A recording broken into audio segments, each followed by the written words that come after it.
بسم الله الرحمن الرحيم. متابعين الأعزاء، اللهم صل وسلم على سيدنا محمد. اليوم جينا لكم بوصفة جديدة وهي صينية البطاطا بدبوس الدجاج.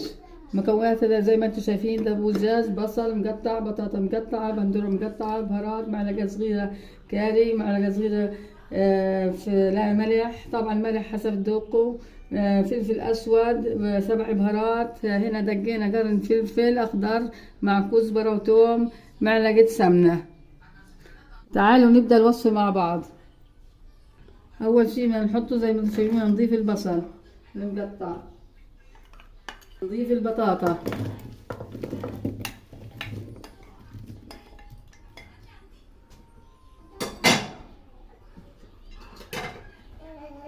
نضيف البندور اللي مقطع مع شرايح الفلفل الاخضر. الفلفل الاخضر زي ما بتحبوا، بتحبوه حبات بتزيدوا، بتحبوش مش ضروري تحطوه. بنضيف البهارات اللي هي فلفل اسمر، بهار طبيخ، بهار 7 بهارات، كاري، ملح. الثوم مع الفلفل الاخضر مع الكزبره دقناه، وهذا سر اللي بيعطي الطعم وبيعطي راحه كتير طيبه. هذا السر في الاكله اللي هي التومه المدقوقه مع الكزبره مع الفلفل الاخضر. نخربطهم كلهم مع بعض زي ما انتم شايفين بهذا الشكل.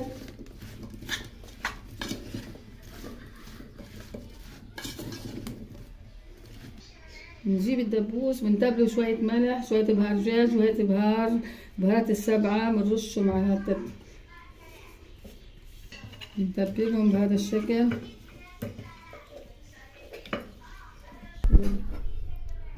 نعطي هيك الدبوس تتبيلة خفيفة زي ما انتم شفتوا، وبنرصه بهذا الشكل على صينية الخضار.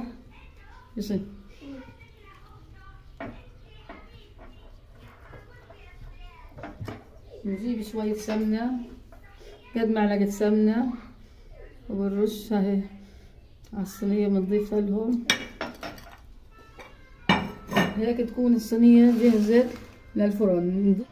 كاسة المية نضيف عليها، ممكن نضيفوا اكتر من كاسة حسب ما بدكم انتوا. بتحبوها طرية كتير، ميتها كتير، بتضيفوا اكتر. ضفنا كاسة وهي الكاسة الثانية. بعد ما جهزت صينية البطاطا بدبوس الدجاج، بنجيب لها قطعة من الجرجير وبنلفها بهذا الشكل.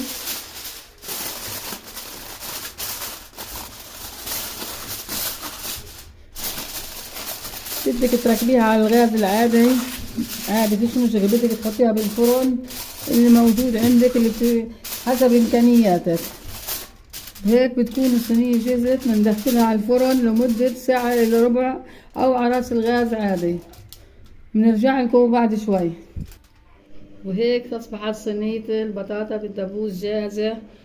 ما شاء الله ايش ريحة كتير طيبة. جربوها، تعجبكم كتير ان شاء الله. ما تنسونا من الاشتراك واللايك، اشتراك في قناتي.